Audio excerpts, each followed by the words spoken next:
Good morning everyone. मेरे प्यारे दोस्त, आज मैं इतिहास का क्लास 10th का मैं एक कह सकते हैं आपकी एक इम्पॉर्टेंट चैप्टर में से एक और इम्पॉर्टेंट चैप्टर निकल के आ रहा है सामने, जिसका नाम है भारत में राष्ट्रवाद। हम लोगों को क्लास 10th में इतिहास में आर्ट्स चैप्टर पढ़ना है, जिसमें इम्पॉर्टेंट हम बता चुके हैं कि इस चैप्टर में लगभग 8 चैप्टर में से लगभग 3 चैप्टर बहुत काफ़ी महत्वपूर्ण हैं। जैसे कि आप जानते हैं कि फर्स्ट चैप्टर यूरोप में राष्ट्रवाद पढ़ा चुके हैं क्लास में। दूसरा सेकंड चैप्टर है समाजवाद एवं साम्यवाद भी पढ़ा चुके हैं। और चौथा चैप्टर आज हम लोग स्टार्ट करेंगे। ये काफ़ी ज़्यादा इम्पोर्टेंट है हर दृष्टिकोण से। जैसे कि आप जानते हैं कि क्लास 10th के बाद हम लोग 12th करेंगे। 12th के बाद कंपटीशन का जैसे तैयारी करेंगे, जैसे कि मान लेते हैं बिहार दरोगा, बिहार पुलिस, बीपीएससी, ये सब चीज़ों में काफ़ी ज़्यादा इससे क्वेश्चन देखने को मिलता है। चलिए आइए हम लोग स्टार्ट करते हैं इस चैप्टर को। सबसे पहले आज बेसिक इंट्रोडक्शन क्लास को जानेंगे। इस चैप्टर में क्या पढ़ना है, कैसे क्या घटनाएं हैं, छोटा सा एक वीडियो में ही हम समझाने का प्रयास करेंगे। अगर वीडियो पसंद आए तो कृपया लाइक करें और चैनल को सब्सक्राइब करें प्लीज। तो आइए हम जानते हैं कि भारत में राष्ट्रवाद के बारे में कि राष्ट्रवाद है क्या। आप लोग पूरी तरीका से अवगत होंगे कि राष्ट्रवाद है क्या। इस चैप्टर का नाम है पाठ 4 जो है, इस चैप्टर का नाम है भारत में राष्ट्रवाद।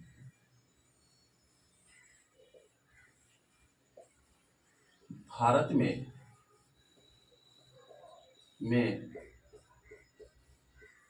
राष्ट्रवाद। आइए इसको समझने का प्रयास करते हैं। इस चैप्टर में मुख्य रूप से हम लोग को मॉडर्न हिस्ट्री के बारे में पढ़ना है, जिसको हम लोग बोलते हैं आधुनिक भारत। तो इस टॉपिक में सबसे पहले जानते हैं कि राष्ट्रवाद क्या है। भारत, आप लोगों को पता है कि भारत एक देश है जिसमें हम लोग यहाँ पे हम लोग रहते हैं। आपको पता होगा कि हम लोग कहाँ हैं, भारत का ही लोग। तो इस चैप्टर में सबसे पहला इंपॉर्टेंट बात निकल कर रहा है कि राष्ट्रवाद है क्या। इससे समझाने से पहले इसको पहले बता दें कि इसको हम बहुत अलग अलग तरीकों से बोल सकते हैं। जैसे कि आप जानते हैं कि राष्ट्रवाद क्या होता है। राष्ट्र का मतलब होता है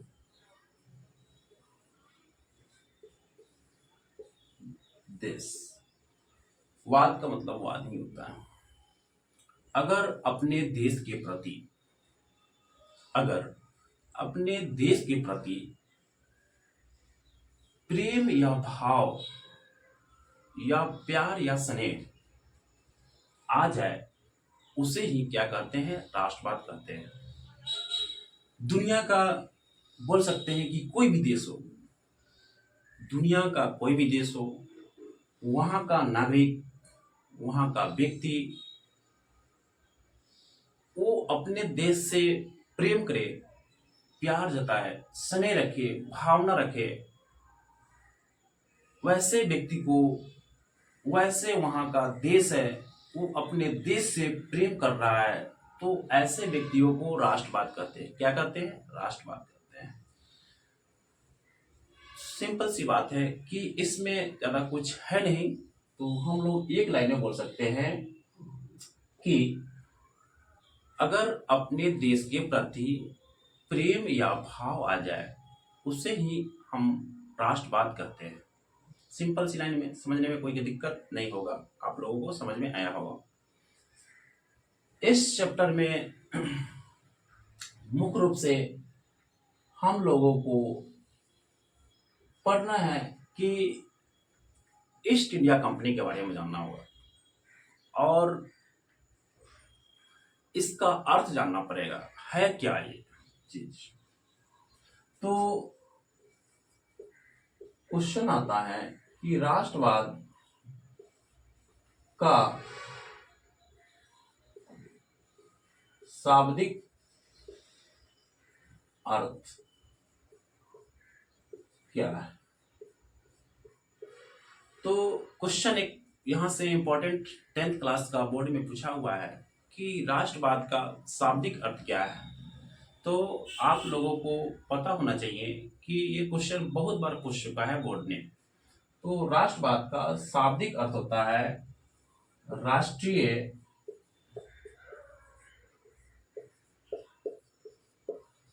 चेतना का उदय। क्या होता है?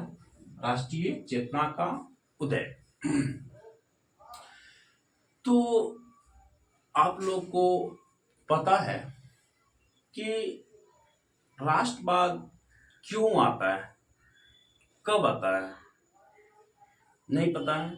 आप लोग सुनने का, समझने का प्रयास करेंगे। हम फर्स्ट चैप्टर से ही बोलते आ रहे हैं कि राष्ट्रवाद तब आता है जब किसी देश पर अत्याचार होता है।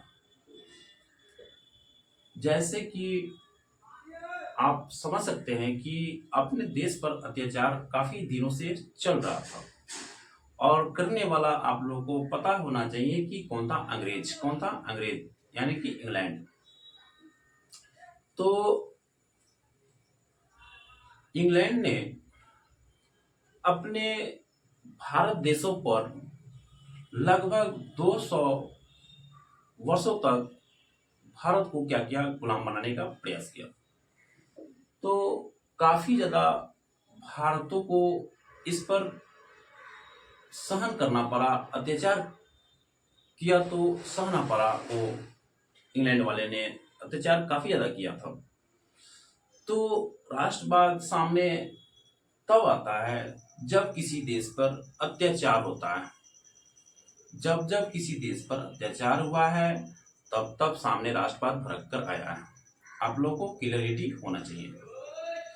तो राष्ट्रवाद कब आता है? तो जब किसी देश पर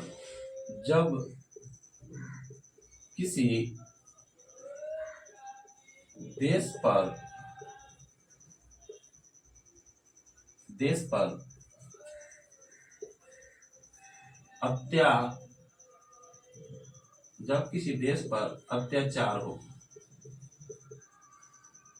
तब सामने राष्ट्रवाद भड़क कर आता है।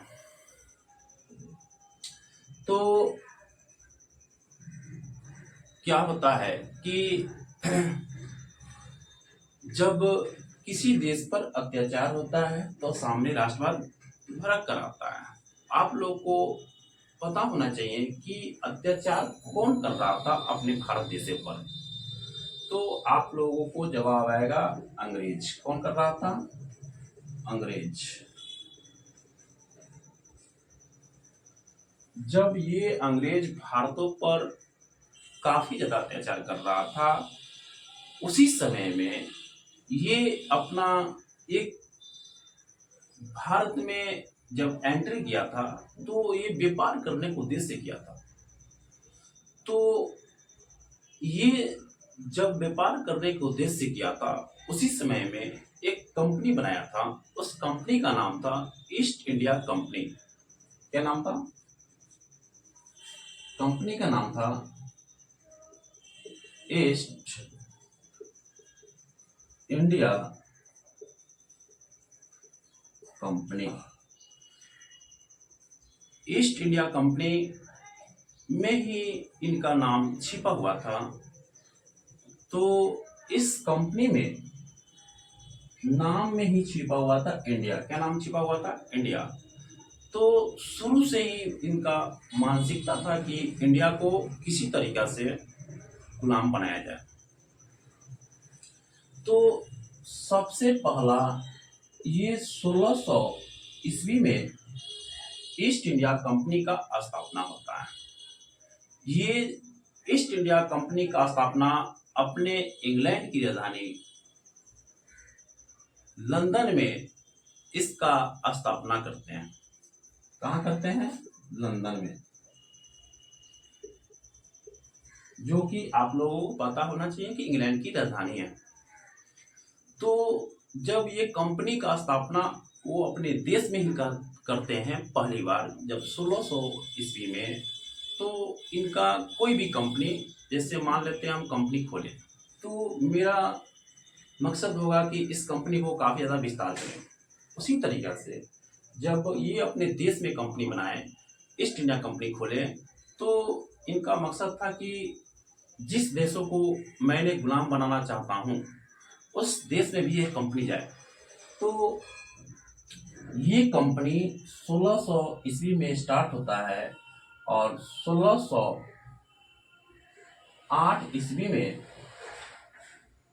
1608 ईस्वी में ये कंपनी भारत में एंट्री करता है। भारत में जैसा ही एंट्री करता है तो ये जगह का नाम ही आपको बता दें कि ये जगह गुजरात के सूरत में ये सबसे पहले स्थापना करने का काम करते हैं, गुजरात के सूरत में। तब ये कंपनी जैसे ही सूरत में स्थापना होता है तो जिस तरीका से अपने देश में अभी जो वर्तमान काल चल रहा है, तो अभी पूछा जाए तो किस काल में हम लोग जी रहे हैं, तो वर्तमान काल में भी चल रहे हैं हम लोग। तो इस काल में अभी किसका शासन प्रशासन चल रहा है, तो मोदी जी का काल चल रहा है, आप लोग को पता होना चाहिए। उसी तरीका से 1608 ईस्वी में उस समय अकबर का एक बेटा था जिसका नाम है जहांगीर। उसका शासन काल चल रहा था। जहांगीर किसका नाम है? अकबर का बेटा था। अकबर का बेटा जहांगीर था, इसका शासन चल रहा था। तो हर कोई कंपनी किसी दूसरे देश में जाता है तो वहां का राजाओं से अनुमति लेना पड़ता है। उसी तरीका से जब ईस्ट इंडिया कंपनी भारत में आया 1608 में, तो अकबर का बेटा जो जहांगीर था इसका अनुमति लेना पड़ा। तो ये अनुमति देता है 1615 ईस्वी में, ईस्ट इंडिया कंपनी को अनुमति दे देता है कि आइए मेरे देश में आप बिजनेस व्यापार कर सकते हैं, कोई दिक्कत नहीं है। तो ईस्ट इंडिया कंपनी क्या होता है, 1615 ईस्वी में ये भारत में आने की अनुमति इसको मिल जाता है। तो क्या होता है आगे कि फिर जैसे ही अनुमति यहां से दिया तो उस या कुछ समय के बाद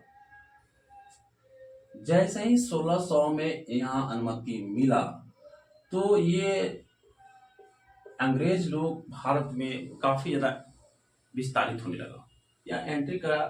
तो इसमें क्या हुआ कि ये व्यापार करने के उद्देश्य से आए थे, लेकिन यहाँ पे रहते रहते क्या हुए, छोटा मोटा लड़ाई करने लगे। झगड़ा छोटा मोटा लड़ाई करने के बाद एक क्या होता है, युद्ध का निर्माण होता है। तो 1764 ईस्वी में बक्सर का युद्ध होता है। ये युद्ध करने के बाद तुरंत एक साल के बाद 1765 ईस्वी में इलाहाबाद की संधि होती है। इस संधि में जो भारतों पर लगान टैक्स नहीं लिया जाता था उस समय, लेकिन इस संधि के बाद इलाहाबाद की संधि के बाद उस समय से भारतों में लगान और टैक्स वसूलने का काम मिल गया इन लोगों को, और इनका जो सरकार था उस समय अनुमति दे दिया कि आप भारतों में, यहाँ भारतों को लोगों से आप लगान यानी कि टैक्स आप वसूल सकते हैं। इस संधि के बाद जस्ट तो हम लोग कह सकते हैं कि 1858 ईस्वी से लेकर 1947 ईस्वी के बीच का जो समय होता है उस समय को ब्रिटिश काल कहते हैं। क्या सा काल कहते हैं? 1858 से लेकर 1947 ईस्वी के बीच का समय को ब्रिटिश काल कहते हैं, यानी कि अंग्रेजों का काल कहते हैं। जिस तरीका से अपने भारत में एक वरिष्ठ यानी कि महत्वपूर्ण पद होता है, जैसे राष्ट्रपति हो गया, प्रधानमंत्री हो गया, उसी तरीका से अंग्रेजों का एक महत्वपूर्ण पोस्ट होता था अंग्रेजों में, उसका नाम था वायसराय।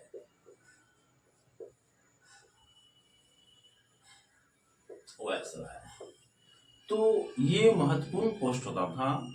इस पोस्ट